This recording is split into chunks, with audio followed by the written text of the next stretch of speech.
Bonjour à tous, j'espère que vous allez bien. Dans cet épisode, je vais commencer à démonter l'ancien moteur de la 106 Bleu Varieux. Donc pour ceux qui viennent d'arriver et qui ne connaissent pas le véhicule, je vous invite à aller jeter un œil dans la playlist qui est dédiée à celui-ci.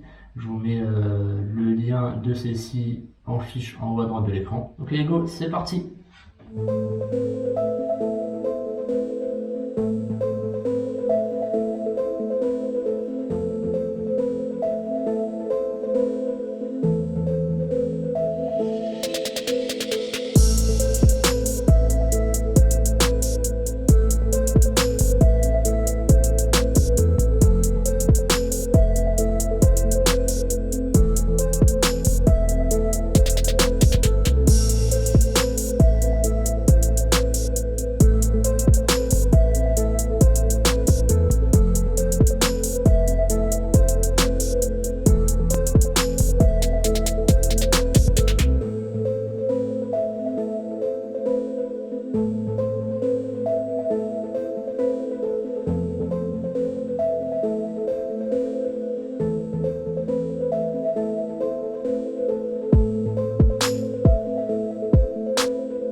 Bon, et bien voilà, au moteur déposé.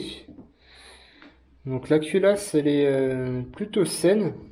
L'arbre à cam est propre de ce que je vois là tout de suite. En tout cas, au niveau des cams, il n'y a pas de rayures, ce qui est très très bon signe. Au niveau de la rampe culbut aussi, c'est pareil. Donc j'ai de la chance dans mon malheur, on va dire. Euh, je vais déposer l'arbre à cam plus tard pour voir s'il n'y a pas de dégâts au niveau des paliers dans la culasse. Mais franchement, je pense que ça devrait le faire.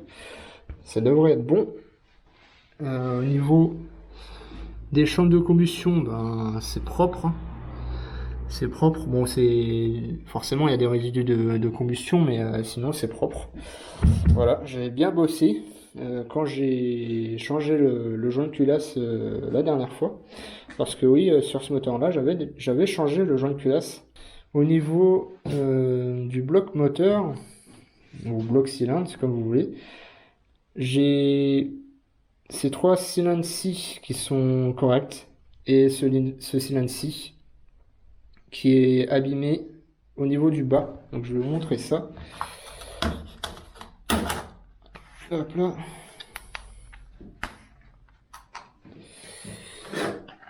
Voilà, donc comme on peut voir, tout en bas là, ça c'est à cause d'un manque d'huile. Donc ça avait fait pareil si vous me suivez depuis le projet de remise en route de ma Nissan Sonic GTI. J'avais le même problème, les mêmes marques sur le cylindre numéro 4, donc de ce côté-là, sur le SR20. Voilà, bon, j'ai passé un coup de au noir, donc j'ai fait un déglaçage et ben, c'est parti, hein.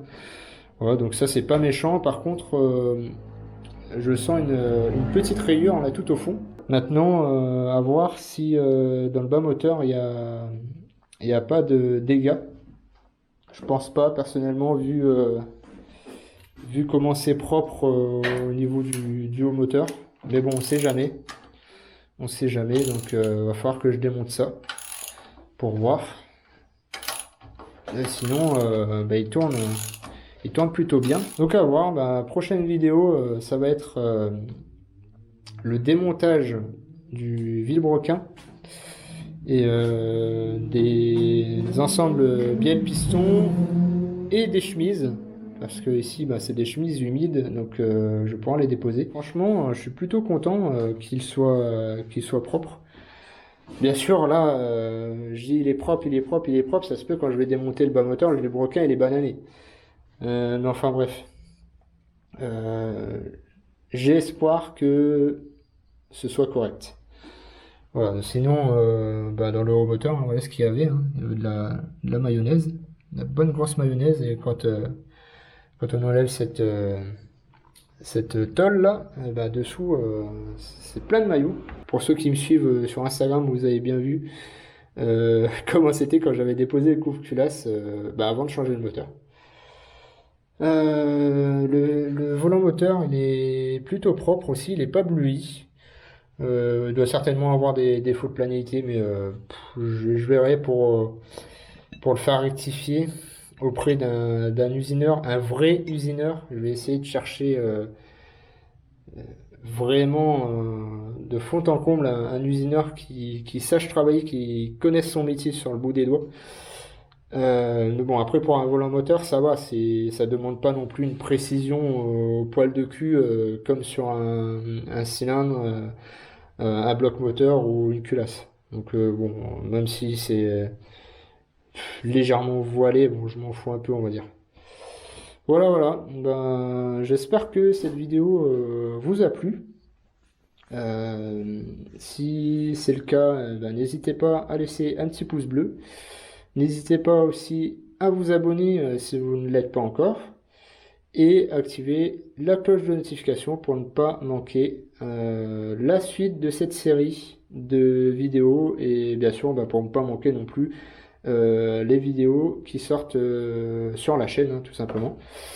Voilà. Si vous voulez me contacter pour X ou Y raison, ou tout simplement si vous voulez me suivre euh, en dehors de YouTube, vous avez le lien du Instagram de la chaîne en bas dans la description, comme d'habitude. Voilà. Et puis c'est tout. Donc sur ce, je vous dis à la prochaine. Ciao!